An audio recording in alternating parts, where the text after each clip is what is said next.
의 대상이 됐던 용어가 합작이라는 용어인데, 그 합작이라는 말이 사실은 우리 입장에서는 굉장히 쓰기 싫은 그 정치 용어입니다. 그래서 그 합작이라는 말을 그 사람들이 들고 나오는 원인은, 합작이라는 말 속에는 그 하나의 이 함축이라는 의미가 우리 국가보안법, 소위 공산주의를 반대하는 여러 가지 법, 규범, 단지 이런 것을 다 함축하고 있는 용어예요. 그래서 그건 안 된다. 그래가지고 여러 개 대안으로서 다른 단어를 20몇 가지를 내도 안 되더라고요. 그러더니 정검철이가 저한테 뭐라 그러냐면요. 이 선생, 공산주의를 반대하면 민족 단결에 반대하는 거 아니요. 민족 단결에 반대하면 통일에 반대하는 거 아니요. 그 공산주의에 반대하는 건 곧 통일에 반대하는 것이니까 공산주의 반대하는 것을 하지 말아야죠, 이러더라고요. 어떻게 생각하십니까? 꽉 맥혔어요, 제가. 잠시. 근데 얼른 생각해 보니까 이게 소위 3단 논법의 소위 일종의 허구입니다. 3단 논법의 두 다리를 바꾸면은 결론이 달라지죠. 그래서 제가 얼른 이렇게 답고 했어요. 전 선생, 내가 좀 얘기합시다. 공산주의를 주장하면 민족 단결에 반대하는 것이고, 민족 단결에 반대하면 통일에 반대하는 것이니까 공산주의를 주장하면 통일에 반대하는 거예요. 안 그렇소? 그러니까 정검철이가 말이 꽉 막혔어요. 뭐 그런 해프닝이 있었는데 이렇습니다. 1953년에 한국전쟁이 휴전이 됩니다. 그러고 나서 미국하고 소련, 미국하고 중국 사이에 대화가 두절이 돼버려요. 그러니까 이 외교 무대에서는 대화가 두절된다는 건 굉장히 공포의 대상입니다. 그래가지고 1954년부터 폴란드 수도 war소에서 미국 대사하고 중국 대사하고 사이에 대사회담이 열립니다. 알렉시스 존슨이라는 미국 주 폴란드 대사하고 왕병남이라고 하는 중국 대사하고 사이에 대사 간 대화가 시작돼가지고 이 war소 대사 간 대화가 26년간이 계속됩니다. 1973년인가까지 계속돼요. 이 미중 국교 정상화 때까지. 이 20몇 년 동안 이 회담이라는 건 우스운 회담이에요. 둘이 만나서 3시간 동안 아무 소리 안 하고 쳐다보고만 있다 끝난 때도 있고, 앉았다가 한쪽이 얼른 일어나서 단 한쪽만 앉아있다가 끝난 적도 있고, 아주 기괴하게 회담이 진행됐어요. 그래도 그 만나는 것 자체에 의미가 부여돼서 이게 계속된단 말이에요. 그때 어떤 농담이 생기느냐면 이게 외교 농담으로 많은 책에도 인용이 되는데요. 담벼락과의 대화다. Talking to the wall. 상대편이 완전히 담벼락 같아서 얘기를 해봐야 반응이 없어요. 그러니까 담벼락과의 대화다. 이런 말이 외교용어로 생겨납니다. 그래서 제가 1972년부터 남북조조위원회 대변인을 하는데 실제로 담벼락과의 대화입니다. 그래서 제가 그때 외신 기자들한테 그 담벼락과의 대화는 그때 이제 이미 외신 기자들한테 알려진 표현이기 때문에 제가 그렇게 얘기했습니다. 벙어리들의 대화를 우리가 하고 있다. 벙어리는 제가 떠들지만 상대편이 뭐라고 얘기하는지는 듣지 않으니까. 이게 남북 대화예요, 사실은. 그렇게 하는 과정에서 피처의 이해관계가 맞아떨어지는 때가 있어요.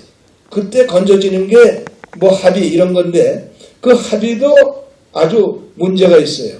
1971년, 2년에 우리가 남북 대화를 시작하면서, 준비하면서 우리가 경험이 없었기 때문에 외국의 경험자들을 불러가지고 세미나를 했어요. 그때 대만 사람도 불러왔고 독일 사람도 불러왔고 미국에선 프레드 찰스 이클레라고 하는 유명한 학자입니다. 이 사람은 협상학에 대해가고 책으로 국가 간의 협상 이론이라고 하는 How Nations Negotiate라고 하는 아주 협상학의 중요한 지금 교과서로 쓰이는 책을 쓴 사람이에요. 이 사람 불러다가 우리가 얘기를 듣고 이제 토론하는데 이 사람 얘기는 간단하더라고요. 공산주의자들하고 회담할 땐 절대로 원칙적인 합의는 해서는 안 된다고 해요. 원칙적인 합의를 하면은 나중에 그 원칙적인 합의를 해석하는데 엉뚱한 해석을 해가지고 하나의 합의가 여러 개 합의가 돼가지고 이해불능의 사태에 빠진다. 그러니까 공산주의자들하고 협상할 때는 반드시 해석의 여지가 없는 이 다른 해석이 나올 수 없는 분명한 용어로 합의를 해야 된다. 이렇게 돼 있어요. 그렇게 권유하더라고요. 아주 굉장히 흥미있게 들었어요. 당장 그 뒤에 우리가 뭐에 부닥쳤느냐? 7사 남북 공동성명에 부닥쳤어요. 7사 남북 공동성명을 만들기 위해서 남북 간에 이제 문건이 왔다 갔다 하는데 북에서 문건 따온 거 보니까 통일 3원칙이 들어있더라고요. 이 자주 평화통일 민족대단결. 이거는 내가 봐도 이걸 합의했다면 큰일 나겠어요. 이거 합의했다면 나중에 이걸 해석하는데 5만 가지 해석이 나와도 안 되겠더란 말이에요. 남한뿐만이 아니라 그 당시에 그 남북회담의 전략 문제에 관리하던 대부분의 친구들이 똑같은 생각이었어요. 이거 안 된다 그랬더니 이우락 당시 중앙정보부장이 유신개헌을 하는데 그 명분으로 이 남북관계를 활용하려고 그래서 7사 남북공동성명이 필요한 거예요. 그래가지고 우격다짐으로 그대로 받아들이라 그래가지고 7사 남북공동성명이 생겨났는데 그때 제가 이우락 부장한테 그런 얘기했어요. 이제 이걸 합의하시면은 앞으로 남북대화는 한 발짝도 못 나갑니다. 나중에 이 해석을 북한의 해석을 가지고 나오는데 이 자주다 평화통일이다 민족대결이다 해가지고 국가보안법 시비하지 한미관계 시비하고 시비할 텐데 우리가 견딜 수 있습니까? 하나도 한 발짝도 못 나갑니다. 그랬는데 지금까지도 그 상태에서 한 걸음도 못 나가는 거예요.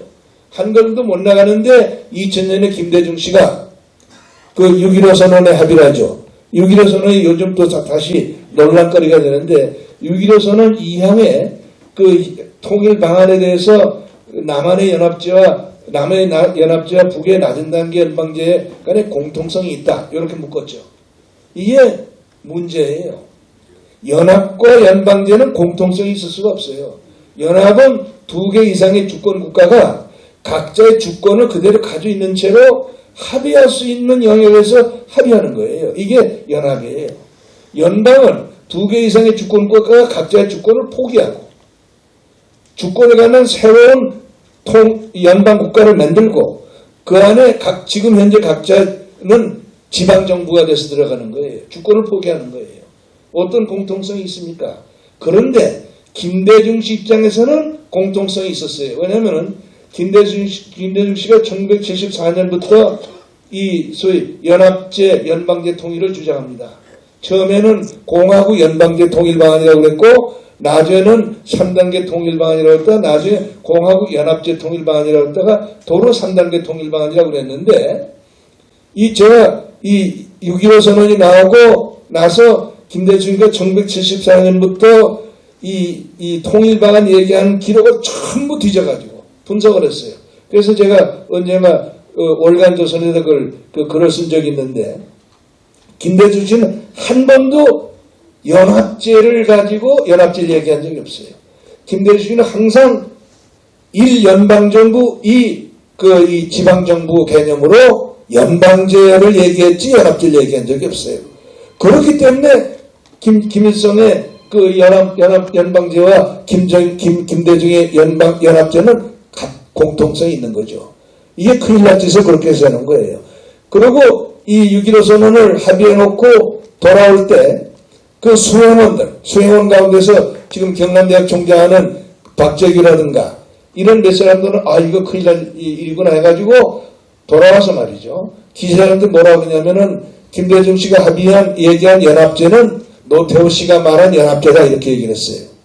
그런데 2월 16일 날 15일 날 서울에 돌아와서 16일 날 국무회의를 하면서 김대중 씨가 그걸 뒤집었어요.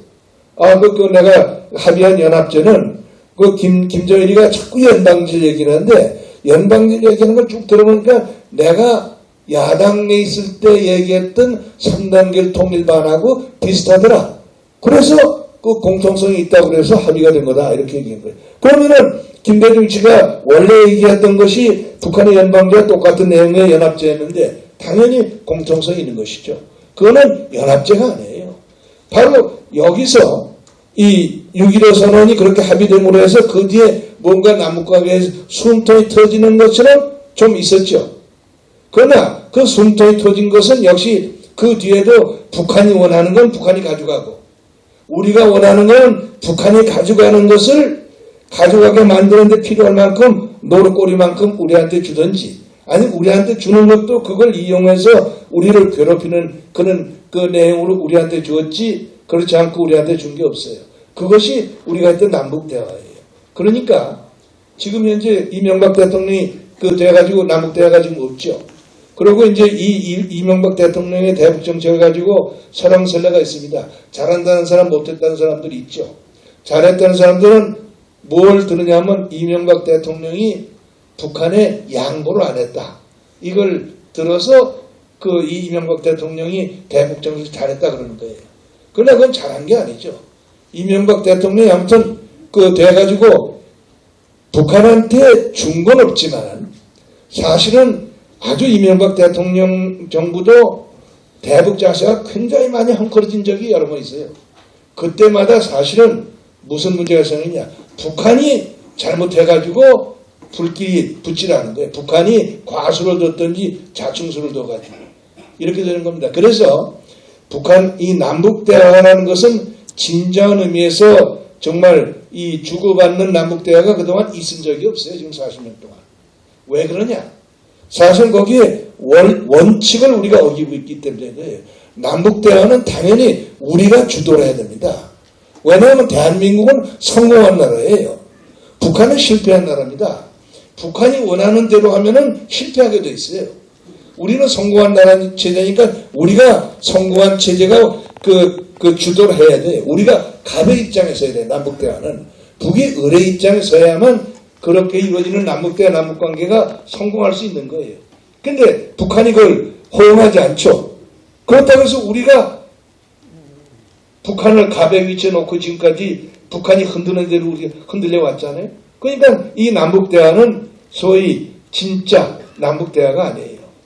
그래가지고 뭐 이 정치적 대화, 경제적 대화, 이 접시회담 다 똑같은 이런 결과가 생겨나고 있는 것이죠. 그러니까 앞으로 어떤 정부가 들었든지 간에 그렇게 될는지 저는 자신 없습니다만은 남북대화를 다시 시작하려면은 반드시 우리가 갑의 입장에 서야 됩니다. 그래서 우리가 선의를 가지고 남북대화를 주도하는 것을 북한이 받아들일 때 남북대화를 해야지. 그런 것을 북한이 받아들이지 않을 때는 우리가 남북대화를 아무리 해보려고 해도 남북대화다운 남북대화는 되지 않는 거예요. 거기다 우리가 자꾸 주문을 해서는 안 돼요. 근데 우리는 자꾸 주문을 하죠. 접시회담도 그렇잖아요. 아까 우리 이병 대표도 참 괴로운 그런 얘기를 했는데 우리 접시회담하는 실무자나 대표들이 잘못하는 게 하나도 없어요. 그러나 1972년에 남북접시와 bon회담을 해가지고 그 bon회담 의제 1항을 다루자. 생사와 주소를 알아내서 알리는 문제를 하자 그랬더니 북한이 뭘 들고 나왔느냐. 적시자 요해해설위원회를 들고 나왔어요. 처음에는 법률적 조건과 사회적 환경을 먼저 고쳐야 된다. 그건 뭐냐. 남한이 국가보안법을 폐지하고 뭐 이런 걸 들고 나왔죠. 그러더니 금방 뭘 들고 나왔느냐. 적시자 요해해설위원을 상호 교환 파견해야 된다. 그건 뭐냐. 남북의 상대편 이동 단위로 한 명씩 요해해설위원을 보내서 이 이산가족 실태를 요해하는 그 군중 해설 사업을 먼저 하자. 이것도 말이 안 되지만은 그러면 이 결과가 어떻게 되냐면 우리하고 북한하고 이동 숫자가 달라요. 우리는 3,600개인가 그렇고 36,000개인가 그렇고 북한은 6,100 개인가 이동수가 그럴 거예요. 아무튼 그 숫자대로 북한에서는 3만여 명이 오고 우리는 6,000명이 가가지고 하는데 그냥 해서 전제 조건이 있다. 남한에서 이 사람들이 활동하는데 자유를 완전히 자유롭고 또 신체와 휴대폰에다 불가피권을 보장하는 법적 조건을 마련해라. 국가보안법을 폐지해라. 뭐 이래가지고 이렇게 나오니까 회담에 한 발짝도 나갈 수가 없잖아요. 거기서 회담은 사실은 멈춰버린 거예요. 지금까지 남북 접시회담은 된 게 없어요. 그런데 2000년에 김대중 씨가 돈 갖다 주고 거기에 대한 소위 왜말로 온가이시로 받아온 게 이산가족 상봉이죠. 상봉은 뭡니까? 지금 결국 1800명이 결국 혜택 본 거 아니에요? 뭐 2,800명이라는 숫자에 대해서는 좀 이견을 얘기하는 분들 있죠. 한 만 몇천 명이 된다. 만 몇천 명인 건 뭐냐? 1,800명은 2000년에 이산가족 상봉을 허가서고 신청한 12만 8천 명 중에서 상봉을 성공시킨 분이 1,800명이에요. 나머지는 이쪽에서 저쪽의 가족을 만나겠다 그러면 저쪽에서 그 가족으로 한 2, 3명이 나오고 이쪽에서 저쪽에서 올 때 2, 3명이 나가니까 그걸 합산하면은 만 몇천 명이 되는 건데 문제는 이산가족 상봉이라고 하는 엄밀한 의미에서 상봉에 성공한 건 1,800명이에요. 그게 맞습니다. 그러니까 우리가 여러분들이 이산가족 문제에 대해서 절대로 허상을 가지고 우리가 그 휘둘림을 당해서는 안 돼요. 이산가족 문제는 결국 남북관계의 본질이 해결돼야만 이산가족 문제는 해결되는데 그 남북관계 본질이 해결되도록 하려면 이산가족 상봉에 연연해서는 안 돼요. 우리는 원론으로 돌아가서 이산가족의 주소와 생사 확인. 아까 우리 임 여사님이 참 정확하게 말씀하셨죠. 전체를 대상으로 한 이산가족 생사 주소 확인. 이것이 먼저 해결돼야 됩니다. 그거 해결되지 않으면 적시회담 해서는 안 돼요. 이것을 우리가 우리가 생각을 해서 판단을 할 그런 지혜가 필요합니다. 답변이 되드렸는지 모르겠는데. 네, 죄송합니다. 네. 제가 들은 답변이 아니고 많은 설명이 유익하기는 했습니다. 제가 얘기하고 싶은 거는 치밀한 전략과 전술로 국회의 수계가 승인하에 움직이기 때문에 일방적인 그 협상이나 대화는 시작부터가 안 되는 겁니다. 그래서 공산주의 사회의 이제 그 역사를 보게 되면요, 숙청이라는 공산주의에서 숙청이라는 제도가 없어지는 순간, 그리고 권력이 자동적으로 넘어가도 제가 말을 거꾸로 했습니다만 숙청이 없는 공산주의 사회가 될 때 그때의 대화를 해야지 그게 대화입니다. 나머지는 대화가 아닙니다. 지는 겁니다, 그냥. 전적으로 옳은 말씀인데요. 그러나 또 한편 우리가 생각해야 될 점이 있어요. 우리가 살고 있는 사회는 민주주의 사회입니다.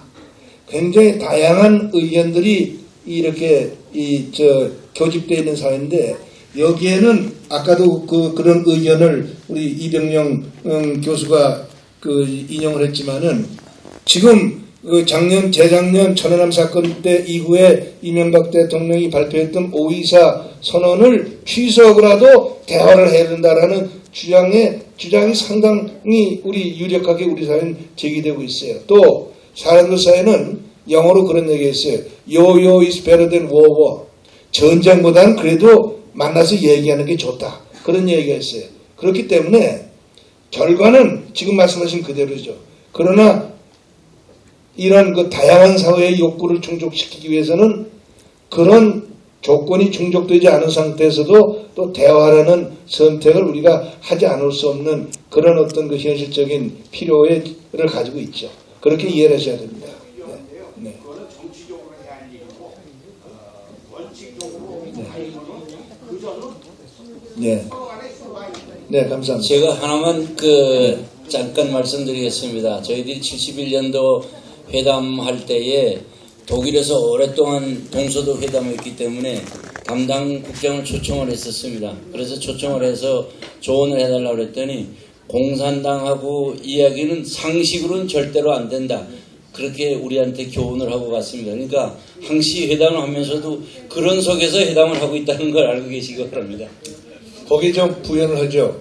그 사람이 요한 슈어바움이라고 그 사람이 동서양독 교섭할 때 서독 대표인 에곤 바르 대표의 바로 뒤에 앉았던 서독 내독 관계성 정책 일국장입니다. 이 사람을 우리가 불러서 세미나를 했는데 이 친구가 뭘 얘기를 하느냐면은 자기는 뭘 하냐면 동독이 통일 문제나 양독 관계에 대해서 동독 사람들이 얘기한 걸 전부 모아서 분석을 해가지고 주제별로 이 문제에 대해서는 우리가 이런 카운터 펀치를 달린다는 카운터 펀치를 문장으로 만들어서 이걸 전부 색인표를 만들어가지고 그 색인표를 자기가 가방에 넣고 그걸 들고 에곤 바르 뒤에 앉아있으면은 상대편이 얘기를 하면 대개 거기 들어있기 때문에 딱 그 카드를 꺼내면은 우리가 준비된 대응 발언 문이 준비가 되어 있어서 에곤 바르가 전혀 당황하지 않고 대응을 한다. 이걸 자랑스럽게 얘기를 하더라고요. 아주 신기하게 들렸어요. 신기하게. 그래가지고 우리가 그걸 흉내를 내려고 북한의 그 여러 가지 그 사람들이 얘기한 것 가운데서 남북관계 통일 문제에 관한 얘기를 한 걸 가지고 분석을 해가지고 그걸 해보려고 했더니 실패했어요.